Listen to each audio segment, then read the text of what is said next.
Europe పర్యటన నుంచి వచ్చిన తర్వాత వైసీపీ అధినేత జగన్ పొలిటికల్ గేర్ మార్చారు. బాధిత వర్గాలపై ప్రత్యేక ఫోకస్ పెట్టారు. రాజధాని రైతులు, టీఎస్సీ అభ్యర్థులు, ఆరోగ్యశ్రీ బాధితులు, సుగాలి ప్రీతి కుటుంబం, దాడులకు గురైన మామిళ్లపల్లి రైతుల వరకు పిలిచి మరీ పరామర్శిస్తున్నారు. సమస్యలు తెలుసుకుంటున్నారు. ప్రభుత్వం స్పందించడం లేదనే భావనలో ఉన్న వర్గాలకు న్యాయ పోరాటమే మార్గమంటున్న జగన్ పార్టీ తరపున కమిటీలు, లీగల్ టీంలకు రంగంలోకి దింపుతున్నారు. దీని వెనుక జగన్ రాజకీయ వ్యూహం ఏంటి?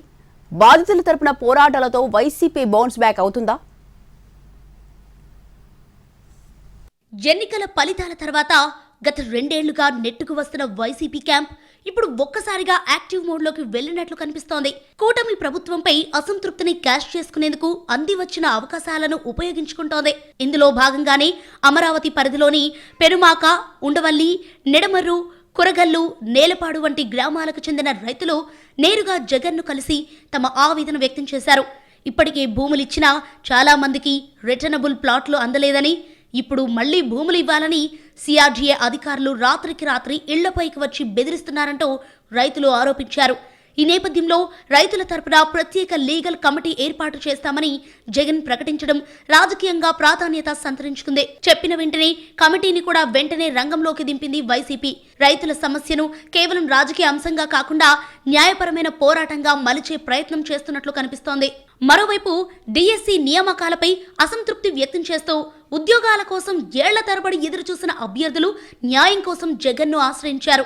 స్పోర్ట్స్ కోటాలో అక్రమాలు జరిగాయని, అర్హులకు అన్యాయం జరిగిందని బాధితులు ఆరోపించారు. గోల్డ్ మెడల్ సాధించిన వారికి అవకాశాలు రాకపోగా అర్హత లేని వారికి ఉద్యోగాలు కట్టబెట్టారని, స్పోర్ట్స్ కోటా పేరుతో 29 రకాల క్రీడలను 65కు పెంచి అర్హులకు కాకుండా తమ వారికి ఉద్యోగాలు ఇచ్చుకున్నారంటూ అభ్యర్థులు ఆవేదన వ్యక్తం చేశారు. ఈ ఫిర్యాదులను స్వీకరించిన జగన్ ప్రత్యేక కమిటీతో పాటు లీగల్ టీంను కూడా నియమించారు.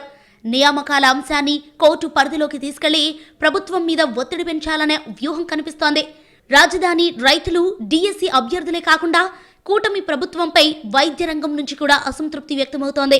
ఆరోగ్యశ్రీ పథకాన్ని నిర్వీర్యం చేస్తున్నారని, ఎల్ఓసీలు పారదర్శకంగా ఇవ్వకుండా కేవలం అధికార పార్టీ అనుకూల ఆసుపత్రులకే ఇస్తున్నారంటూ డాక్టర్లు జగన్ దృష్టికి తీసుకెళ్లారు. సీఎంఆర్ఎఫ్ ద్వారా కమిషన్ల దందా నడుస్తోందని ఆరోపించారు. ప్రభుత్వ విధానాల వల్ల ఇబ్బందులు ఎదుర్కొంటున్న ప్రతి వర్గాన్ని వైసీపీ ఒకే వేదికపైకి తీసుకురావాలన్న ప్రయత్నంగా రాజకీయ విశ్లేషకులు చూస్తున్నారు. సుగాలి ప్రీతి తల్లిదండ్రులు కూడా జగన్ను కలిశారు. వారు కూడా జగన్ను న్యాయ సహాయం కోరారు. 9 ఏళ్లు గడిచినా కేసులో పురోగతి లేదని, సిబిఐ విచారణ ముందుకు సాగటం లేదని ఆవేదన వ్యక్తం చేశారు.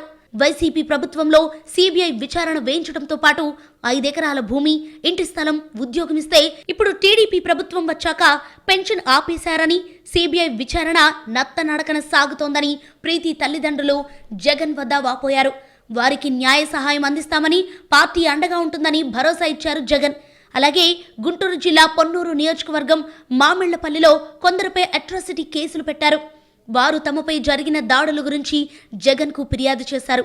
ఈ విషయాన్ని సీరియస్గా తీసుకున్న వైసీపీ లీగల్ సెల్ రంగంలోకి దిగటమే కాకుండా జగన్ ఇచ్చిన హామీతో వైసీపీ నేతలు క్షేత్రస్థాయిలో పోరాడి పోలీసులు మూసివేసిన గోడౌన్ తాళాలను తెరిపించారు. మొత్తం మీద నేరుగా ప్రభుత్వంపై విమర్శలు చేయటం కంటే బాధితుల సమస్యల సెంట్రిక్గా ప్రజల్లోకి వెళ్లాలనేది వైసీపీ వ్యూహంగా కనిపిస్తోంది. వరుస బాధిత వర్గాలతో సమావేశాలు, ప్రత్యేక కమిటీలు, లీగల్ టీంల